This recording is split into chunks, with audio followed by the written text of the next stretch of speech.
Welcome back to the Growth Nexus podcast. In this episode, I'm joined by Marissa Kennerson. She is the Director of Affiliate Marketing at Earpiece. She's also a published author.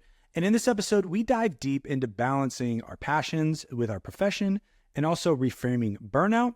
We even look at the role of AI in our creative work and why even 5 minutes of intention can really change anything and everything in your workday. Well, welcome back to the Growth Nexus podcast. Today, I am very delighted to have Marissa Kennerson with us, and she is a director of affiliate marketing and partnership for an e-commerce company. I'm gonna let her share a little bit more about that if she wants to. But today, we're gonna be talking about some of the roles and some of the hats that we wear in business, how we can kind of handle those different roles, but also get into the conversations of, AI and writing and some of the practical stuff. But really, I think most of our focus is going to be about, for lack of a better word, mindset and how do we handle maybe the different things that we have to tackle when it comes to day to day, and how do we maybe hit the reset button at times to really make sure that we do our jobs well, but we also have time for our passions as well. So, Marissa, would you like to give yourself a quick intro? Sure. It's great to be here, Ryan. Thank you for having me. And yeah, so the e-commerce company I work for is called Earpiece. It's a hearing protection company that makes high fidelity earplugs. So very passionate about hearing protection. And I'm also an author. I have published 2 novels, and this is the juggle, right? I'm a writer, I'm an author, and I work for Earpiece. So Yeah. So, sorry, I didn't mean to cut you off. no, go ahead. Um, So I think that's, really, really cool that you have these two different roles. And I think a lot of times we struggle, maybe which one do we give more time to? Where do we fit these two things in? Honestly, as I was starting my business, I had 2, 3 other jobs at times trying to make sure that, we had food on the table. But then today I also see a lot of people in marketing and startups where it's like, how I went from 0 to my passion job making $20,000 every minute. And it's kind of like it just feels like there's this disconnect between authenticity and reality. Can you share a little bit of maybe of your journey through that? Yeah, absolutely. Because I feel like at different times it's been different. Right now, I would say having a job like my role at Earpiece, it takes a lot of time, Mhm. and it almost has to be, I would say, the time priority at the moment because someone's paying me, they have expectations, but my passion priority is the writing. So I have to be more efficient in the writing time, I would Mm. say, right? Like, I feel like your job, you kind of have 8 hours to get what you need done in the day, where I feel like writing, I need to if it's 2 hours, I can carve out. If it's an hour, I have to be a little bit more efficient with it. There are times when I've just been writing and had the blessing of just doing creative projects, and that's fabulous, but, the expression, "If you want something done, give it to a busy person." I feel like when you're busy, you fit it in. Mm. But I do feel like a lot of people, they get scared away. Well, what if I can't spend 2 hours every day? Or what if I and I always sort of coach people, any time you can give to it is valuable. No. And I don't care if you can sit down for Mm. 20 minutes once a week, it has value. And then I also help people find time, pockets of time to make it Mm. happen because like sometimes we'll sit down and we'll watch a show or maybe 2 shows or we'll start binging or I get people to kind of look at their time and look at their day and look at their sort of energy packets. That's a really good point because I can tend to fall into that all or nothing trap. I'm either doing it perfectly and I'm happy with myself, or I'm not, and so I just get angry and I just stop, or I throw up my hands, or I, whatever, spin in a cycle.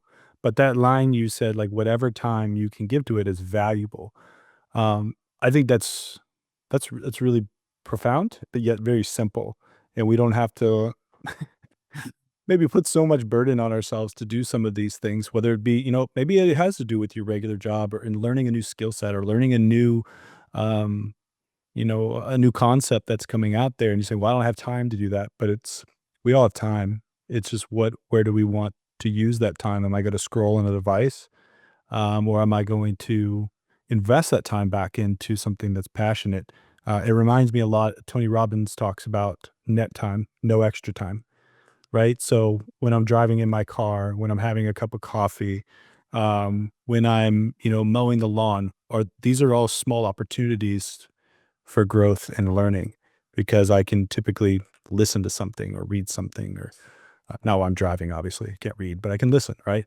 Um, but I also think that there's a new level with that, what you just said is adding, seeing that as valuable, not seeing that as I only got 5 minutes in, but like seeing it as I got 5 minutes in and that's valuable. I like that.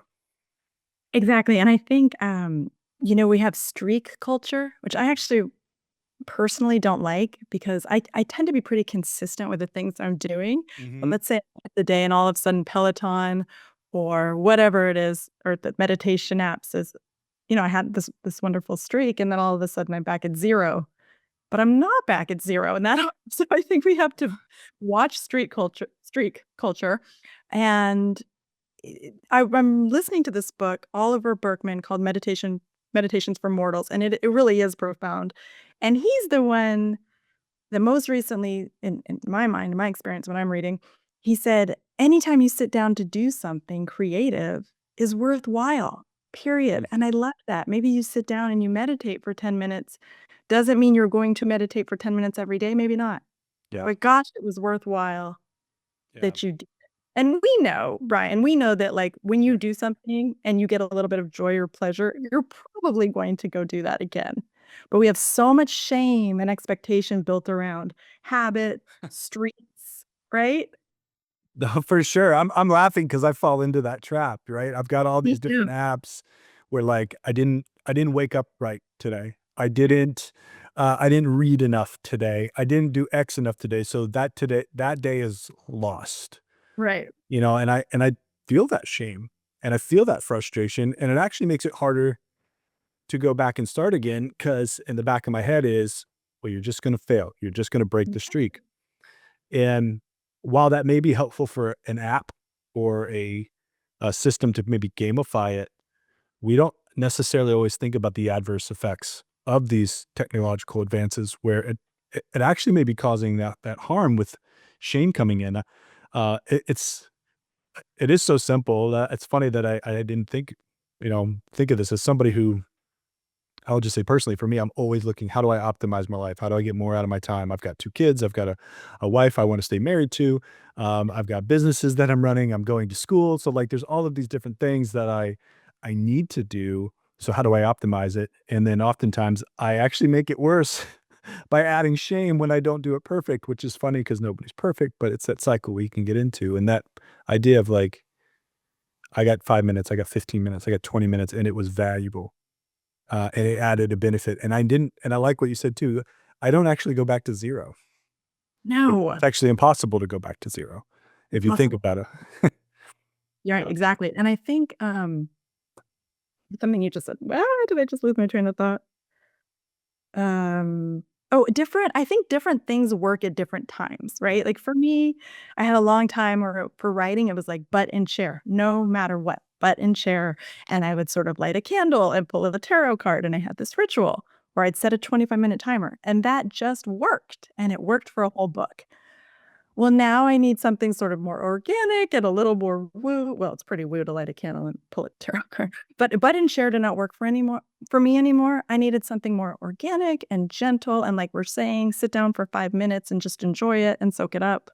So I do think sometimes a tiny habit is the way to go Yeah. and you're building, and sometimes we just gotta sit down and enjoy ourselves.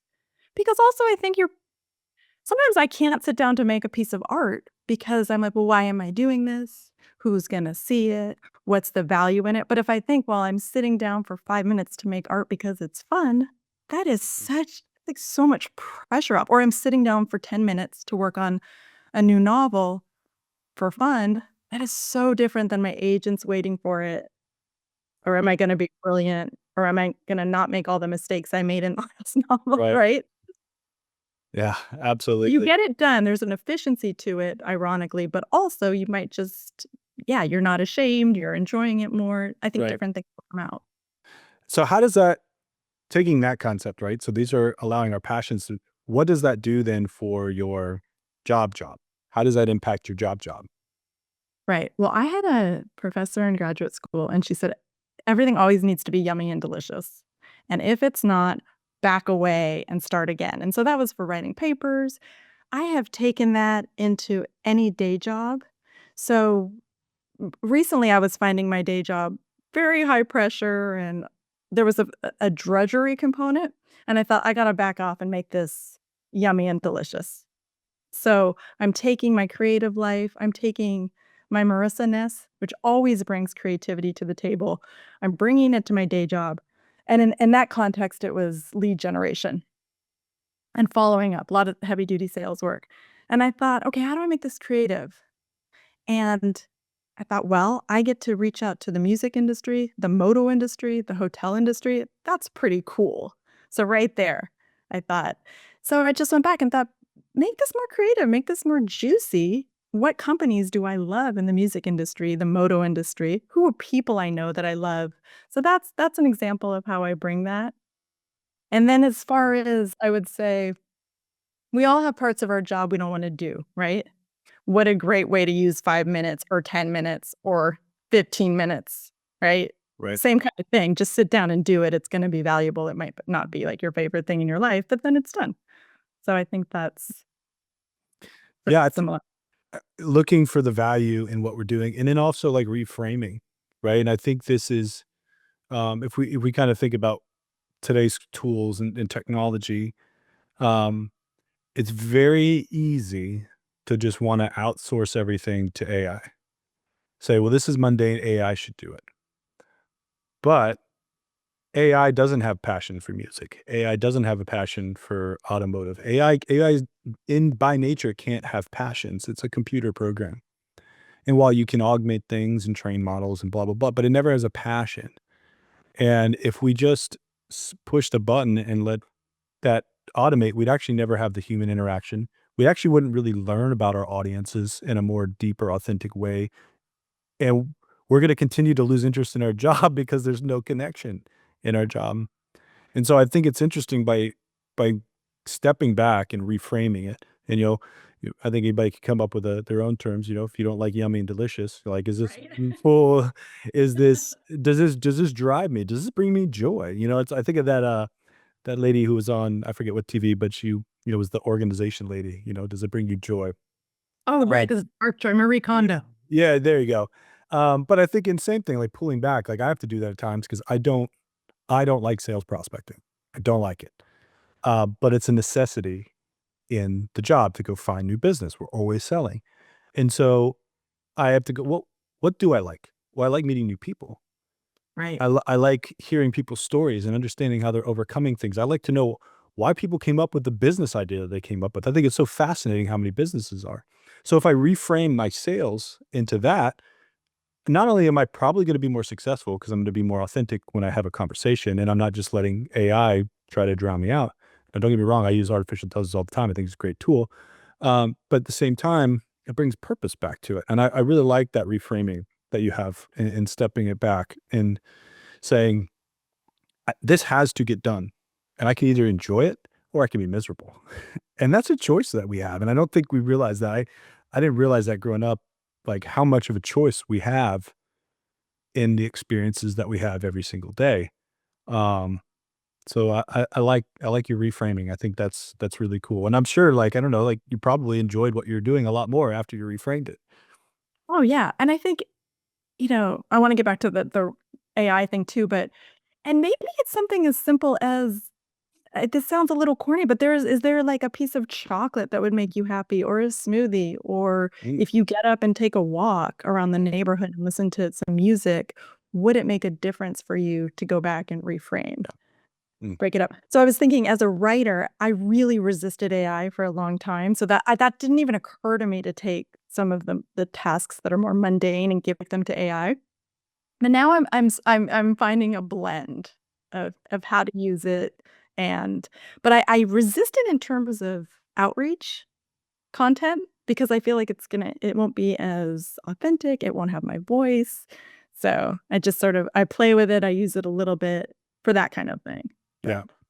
So how have you integrated it as a writer? So uh, most of the communication that we do is written communication. If we're on text messages, it's Slack messages, it's email, it's website copy, it's books, it's whatever, but most of what we're doing, while we can obviously do video and audio, most of it is written. So how have you integrated your uses of that while still retaining your creativity? Yeah, I don't use it a lot for writing because for me, writing flows from my fingertips like, Hmm. it's just torrents. I'll use it more if I want to in my fiction writing, I might put a little piece in and say, "Is there enough conflict here? Are there enough obstacles?" That kind of thing, so I use it as an analysis tool, and then for earpiece, I'm trying to think how I use it. I guess I don't use it as much as most people. Someone suggested yesterday, which I really like to use it to make case studies. Yeah. That makes sense, right? So I think I'm gonna try that out. But, in my personal life, I send my mother and 4 of her friends drawing prompts, daily drawing prompts for a week, and let me tell you, I did that for about 8 months, and then I was like, "I cannot think of it." So now I go into AI and I'm like, "My mom is 80 years old, she has low-level Alzheimer's, she loves to draw, can you give me prompts Yeah. for the next 2 months?" Yeah. But that takes so much time or it gives so much time back to me, little things like Right. that, how I use it. Yeah. Well, no, that's cool. I mean, I think one from the practical that allows you to serve the people in your life still, because it's creative energy. Like I always think every time I get in the car, my boys are like, "Dad, make up a story." And at the end of the day, I'm usually like, my brain is so fried Yeah. from all the business stuff that I have to do, that I almost can't even think in a story pattern anymore. But AI could give some fun prompts to start there. But I like how you're using it as an analysis tool. I think that's a really good use for especially these generative AI models, where we want to just have set it and forget it and let it write for us. The reality is it's again, it's a trained computer program, so it typically puts out very similar content that it's giving somebody else. But if we're using it in a Okay. way where it's saying, "Hey, analyze this based on what you know for this topic. Is there enough XYZ? Is there enough tension? Is there enough buildup? Am I getting to the point?" And using it to kind of refine what we're doing. And I think that's a really good use for AI, whether it be in our personal stuff or in our professional work as well. And I was just thinking I'm using it for lead generation as well. I will say, "Can you give me 30 moto companies, 30 music, 30 hotels?" And it is helpful for that too, and then it sorta keeps me I can Mhm. just have a list that I so yeah, actually, I've found it useful for that too. And some things I make hard for myself, so when I do that and it works, it's a bit of a revelation. Yeah. Well, I think we're still early in the process of trying to figure out how we can leverage. There's so many different models, there's so many different tools available to us, and figuring out which one makes the most sense for us and understanding a little bit deeper of how these makeups are. Um, but I think it's really cool the different ways that we can use it both creatively, professionally, and personally. And I also really appreciate that you're just, like I said, not just giving your entire life over to these tools. And I think it can be very compelling in one sense to do that, but we have to think about the ethical points, like is this the right thing to do? Um, and in this conversation, whatever am I doing, how much authenticity needs to be involved in the process, and how much of me should be in here, um, as opposed to just letting a computer do it for us. Yeah, and I think part of my success, I think, as a salesperson or as for partnerships and sponsorships is my personality. And Mhm. it's people are coming I always say I want everyone to feel special. Yeah. And it's really important to me. I want every single earpiece customer, client, partner to feel special and seen, and maybe their day is just a little bit better after they've talked to me. Yeah. That's my value system because I don't even wanna show up if I'm not gonna do that. So I Yeah. think that's why I have to blend AI. I do have a friend who's a writer, she uses it as her writer assistant, and I have another friend who's using it as his business partner, Mhm. and another friend who has used it basically as her therapist. So it's so interesting, right? Yeah. How people are using it. Yeah, there's definitely a lot of use cases, but I always like one of the big things that I like to talk about, especially, with business owners and stuff, is maintaining, though, a human-centric approach. Using technology to fill the gaps where we need those gaps to be filled, but then coming back and being ourselves. And I think you're right to believe that your personality is what helps create sales and partnerships. I always talk to my team, like, on the other side of a computer screen is a real human being. It's not just a visit, it's not just a session, it's not a metric, it's a person. And that person has some kind of problem they're trying to solve. So how do we create an authentic relationship with them, even if it is through digital means, and have real conversations with somebody? Because at the end of the day, people do business with people. They do, right? There are a lot of earplug companies now, more and more, and I actually do believe ours are the best. But it makes a difference if someone speaks to me and they have a relationship with me, they're gonna wanna work with. I've had it happen. Sometimes we're more expensive, but I know because of our relationship, they know I'm gonna follow through, they know that I'm gonna see it through to the end, and they know we have a good product, but all of those things, if it's, someone who's maybe it wasn't such a great personal experience and they've got Marissa and it was a great experience, I think it makes a difference in the sale. Yeah. No, yeah, I'm sure you could even track that. There's probably a way to quantify those numbers. But at the same time, I think it's one of those, like, there is still intuition.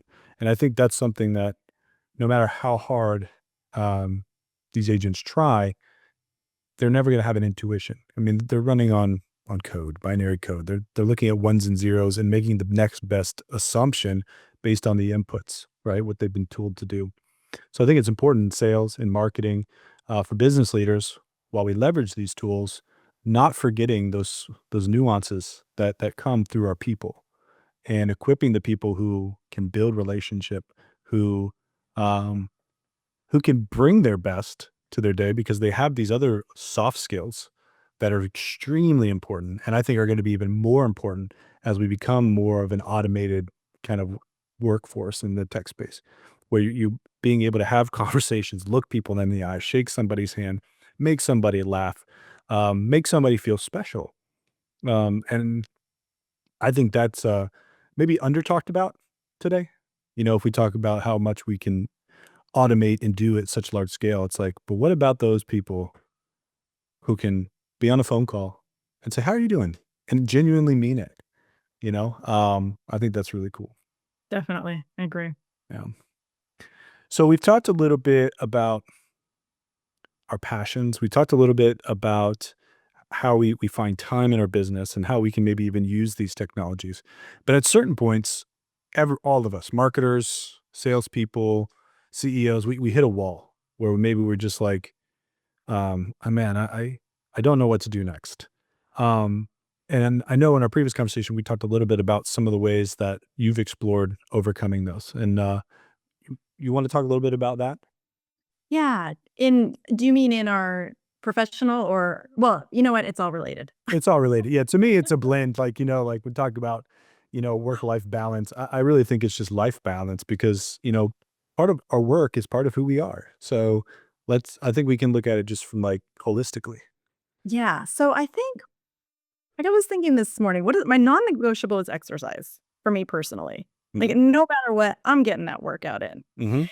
And so I just think about I take excellent care of myself, and in doing that, that's how I stay resilient. So if I get bored in my day job or my boss is not happy with me in my day job or I'm not getting the sales I want, for me, it's going back, taking excellent care of myself, and that's making sure I'm writing or I'm drawing or I'm exercising, or I'm going hiking with a friend, that I'm treating myself. And if I do that, then again, I can rejuvenate and then I can have resilience. So then I can go back with fresh eyes. Why am I not getting these sales? Why am I not closing enough right now? Or I'm a little bit bored. Let me sort of take care of that boredom in another area of my life. And again, then I just come back better, right? I mean, you talk about keeping the marriage happy. Don't you notice I've been married for 17 years to a wonderful person, but I notice if my batteries are low and I start to be like, "Why do you load the dishwasher like that?" I'm like, "Whoa, that really has nothing to do with him. I Right. need to take excellent care of myself, feed myself." Yeah. And then I don't I don't care about the dishwasher. I'm so happy to see him, right? Or maybe we need Right. to go out on a date. Right. So I think it's just figuring out where do you need some nurturing, right? Where do you need some sunlight and some food, Mhm. some goodness? And then you can go back and do whatever it is better Yeah. because Yeah. you'll be happier. I love the practical application of that. Oftentimes it's if you're stuck, well, put your head down and run through that wall until you get through it. When really, What you can do for so long. right. Yeah. But, your head starts to hurt because that's not what it's used for, Yeah, you know? exactly. And then, but the simple, like backing away again, that whole thing, getting perspective, like you talked about in your sales and reframing that, but also like reframing the situation and how oftentimes we think what we think's the problem is not always the problem, you know? How many times have I had that same experience? Like, I'm not usually upset with other people. There's something else usually going on. And sometimes it'd be easy as, oh, I forgot to have lunch. Right. You know, like we're having a bad day. We can't figure this problem out. It's like, oh, I haven't eaten today. Maybe I should go physically take care of my body and look at what it does to open up, you know? And these things are actually so practical when it comes to business because we give ourselves these hard deadlines. We put our business world in these boxes and set these artificial standards at times. And sometimes they're set by others that maybe they're not healthy as they should be. Um, but the reality is if we're not okay, we don't have clarity, we're actually gonna make worse decisions and our performance is gonna decrease, and we're not actually gonna do the things that we need to do in order to reach those goals that we have. I work with a coach, I've worked with him for years, and that's one thing that he's always challenging me in, so I was gonna add that actually. I was gonna say another thing I do if I'm stuck is I have a lot of coaches or I'll find the right book or I'll find the podcast and I will find inspiration and get help. How is someone else doing this? It might be meeting with someone in person or on Zoom. It might be reading a book. It might be listening to a podcast. But I noticed I do that too. I will be like, okay, I'm stuck, whether it's in my writing or my job. Let me see how someone else is doing this because they've taken a different approach or they're succeeding. And that really helps me too. That'll get my juices flowing and give me ideas and let me try that. I love trying new things. yeah. Do you know the Enneagram? Yeah, Okay, I'm a 7. An enthusiast. Give me a new thing to try. yeah, yeah. Yeah, I have a lot of that in me as well, and I think that's especially in a fast-paced world when you're working in marketing and sales, like, it's always like finding another way, finding another lane in order to get where you want. I love, Ryan Holiday is one of my favorite authors, Yeah, and he's got a book called The Obstacle is the Way, I um, have that and book. it's based on, a Marcus Aurelius quote, "What stands in the way becomes the way." The impediment to action advances action, what stands in the way becomes the way. And I think it's all about thinking differently about our obstacles. There are some obstacles that we do have to go around, but there's a lot of them that we have to go through, but we have to find the right route, right? It's not always about just bulldozing through something. Sometimes it may be more intentional in the process as we navigate these obstacles, work, life, these types of things. And I think being willing to be wrong Oh is gosh. important, and being Yes. willing to listen to somebody else. That's one of the big attributes that I look for, both in clients as well as staff. As like, are these people who are willing to allow me to be wrong, but also allow us to have an open enough of a conversation and trust that we can work together to find the solutions to these new creative obstacles that we're presented with every day.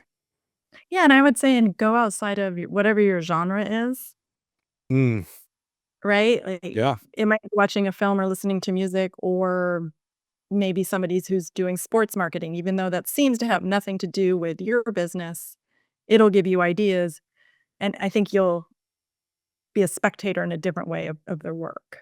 That's cool. Do you have any examples of where maybe you've done that? Um, I would say I'm very influenced by visual art Yep. to write. So, if I'm stuck writing, I'll go to a museum and see some paintings, Mhm. and that'll do it, or listen to music and get up and dance, and that will move me.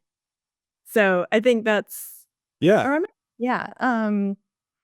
Sometimes I might like, I have a health coach, and sometimes I'll look at the way she's doing sales and marketing, even though she's in a totally different business. And I'm like, oh, Yeah. that's interesting. I could take that over to my job. Things like that. Yeah. Yeah. Just being aware of your surroundings and what are others, and taking the parts that seem to work, um, and applying them in our own way. I like that. Yeah. Um, because there's so much we can learn from others if we're just willing to. Here's the There's thing, opportunity. my health coach has a thing called tiny wins. Mhm. And it is sharing in the group the smallest thing you did to be a little healthier.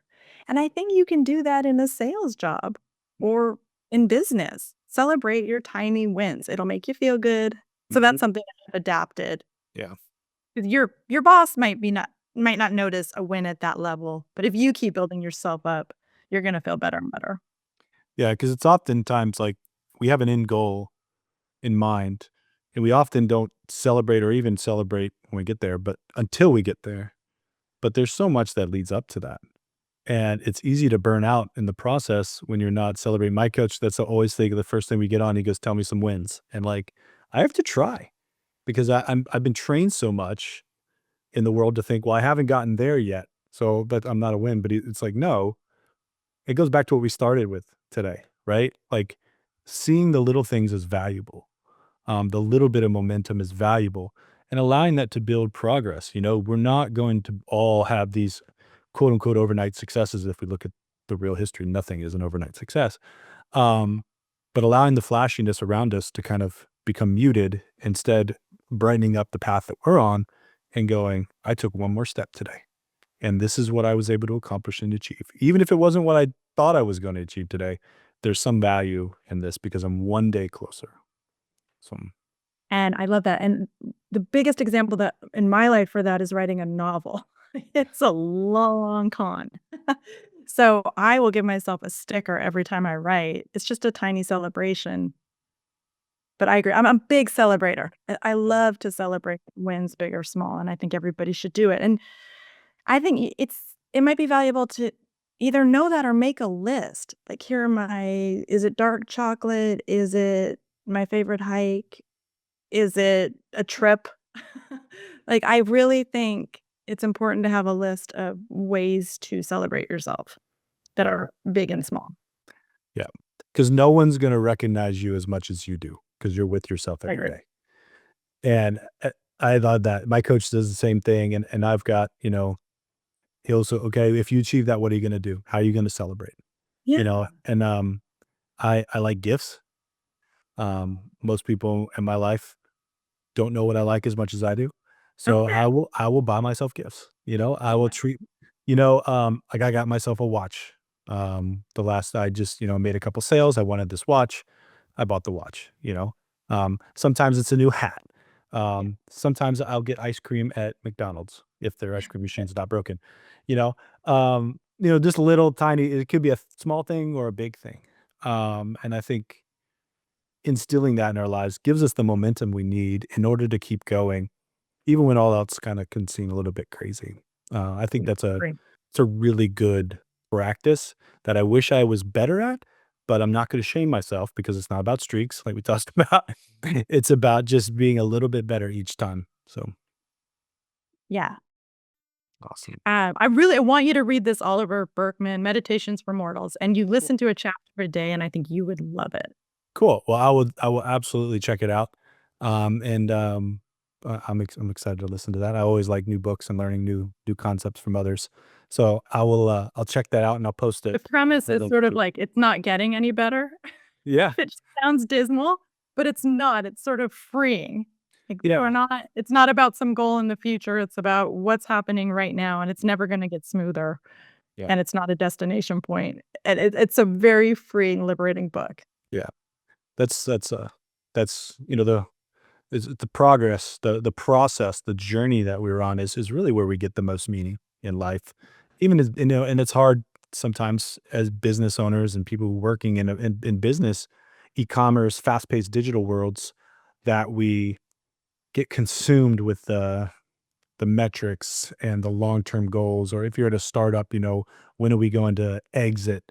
Those are important, but if you're missing the right now, you're never going to get there. And So you gotta know your audience, right? Like, probably the owner of your company doesn't wanna hear all this, but if you know that ultimately it's making you more efficient and you're gonna do a better job for said owner of your company, right? yeah, It depends on who they are and right. how they but I do think, what we're doing as individuals might not be what we share in the staff meeting, Yeah, right? Or how we're doing it, right. but it's really the thing that is making us more successful. And I think people pick it up over time because I think ultimately, everyone's looking for more meaning in what they're doing, you know? I do too, Like, yeah. there's a reason why the richest people in the world aren't necessarily the happiest, Yeah. and because it's accumulating is you can only accumulate so much, but as far as like stuff goes, but you can be extremely rich in experiences every day, regardless of your income, or even your business, like even being okay with your business being what it is. Like, I used to think that we would be this big agency, and then I realized I don't want a big agency. I actually like being a small agency and being strategic in what we do and building the relationships more intentionally because I actually get to know people, and that brings value to me, and I'm grateful that I am able to have everything that I want, and I don't really have these. Maybe it's just because I'm a little too much redneck in me that I like simple things.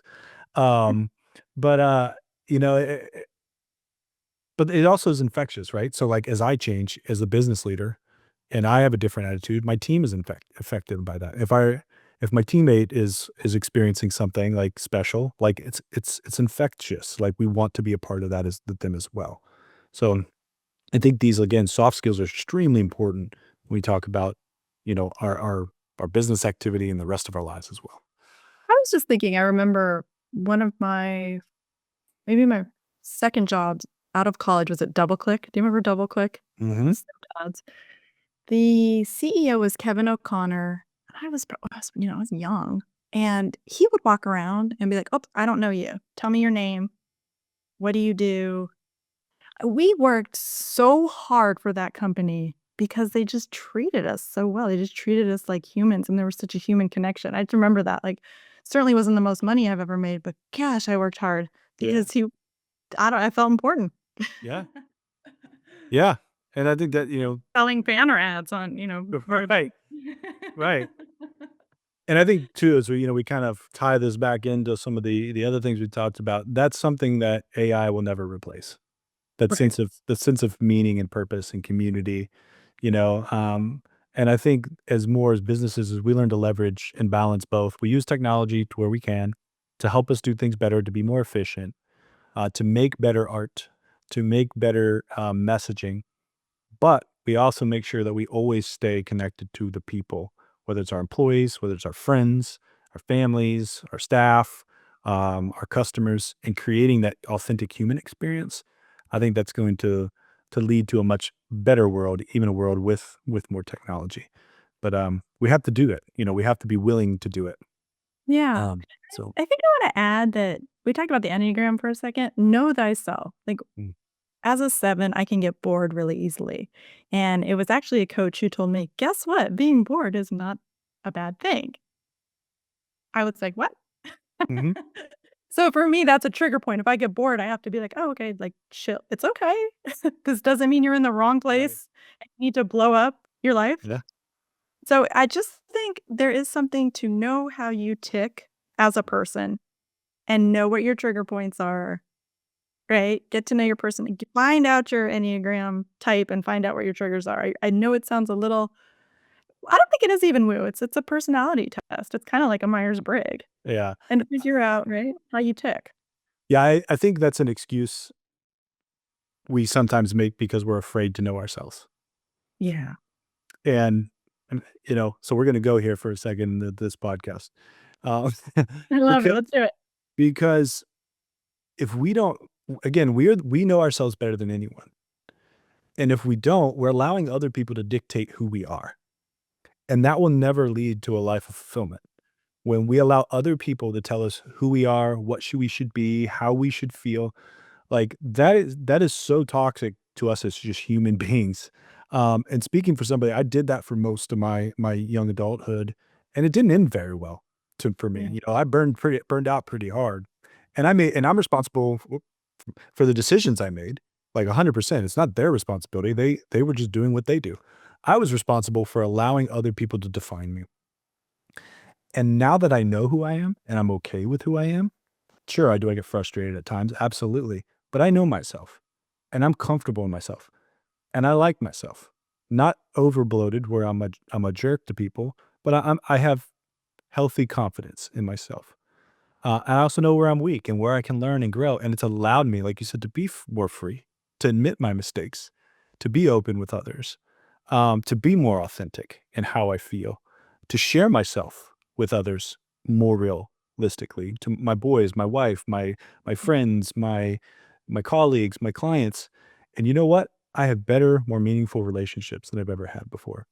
But doing the hard work of knowing yourself, taking the Enneagram, taking the Myers-Briggs, taking a DISC assessment, try to use these tools and then be okay with who you are. We're so obsessed with like making our weakness, stronger. It's a weakness for a reason. Maybe have people around you that are really strong in that and allow them to speak into your lives where you're weak. But then really lean into your strengths and be comfortable with who you are and leverage that. I get bored easy too, but I actually try to intentionally, like if I'll go mow the lawn and I won't put headphones on. So there's nothing in my head except for myself. And so I have to talk to myself. And you know Yeah. what? I actually solve a lot of problems when I do that because all the noises of the world are gone. It's forced boredom, which allows my subconscious to focus on the things. And there's a lot of actual brain science behind this. So if anybody thinks that we're just talking theory and stuff, there's actually brain science around this too, that it actually works this way. It unlocks your subconscious to begin to process things that you haven't allowed yourself to process because of the busyness of the day. So Yes, and, I've started knitting and had the same experience because I would find stuff to distract myself like you would never. yeah. I would call this person and start this new hobby, and knitting, I just sit there, and I agree, I'm just processing and digesting, and I feel so at peace in a way that Mhm. is new. I would also add, don't let people define you, and a big thing I've been working on pretty recently is not needing the external validation, Mm, and that really changes you. I yeah. noticed that I'm much less judgmental of other people if I give myself the praise that I'm seeking so desperately outside myself. Mhm. It's so much nicer because 'cause I'm not measuring and judging and comparing, so I would just add that, like, if we Yeah. can look, I know it sounds corny, but look inside for the thing and know that you're valuable, Yeah. and you don't need to prove it to everybody because that just Yeah. causes all kinds of bad energy, right? Yeah. Yeah. Absolutely. Well, Marissa, thank you so much for your time. This was a really fun conversation. We covered quite a bit. And I think some of the key takeaways, and we'll put this in the obviously in the summary notes, but like, what we talked about, like being authentic, be true to yourself. And when I say that, not like in this like, whimsical way, but you can only be true if you actually know who you are. Take the Yeah. time to do the hard work. Celebrate the little wins. Don't forget to be authentic in work as well as in play. There's probably a whole lot more that we can glean from this. So it was definitely a fun conversation. Thank you for taking time out of your busy day. And we'll make sure to link to all the places that people can find you and connect with you as well. But thanks again. Okay, great. Thanks for having me, Ryan. It was so fun. Awesome. Bye. Well, we covered a lot in this episode, from honing in on your creativity to navigating the day-to-day grind with our job and finding purpose and reframing it around how we better use our time. I really hope that you took something away from this episode. And if I could just encourage one thing, it's that progress is made through small intentional moments. So make every moment count. Be sure to check out Marissa's work at marissakennerson.net and agethoughtfully.com. And as well always, thanks for listening. Go ahead and subscribe, share if you found this helpful, and we'll see you next time.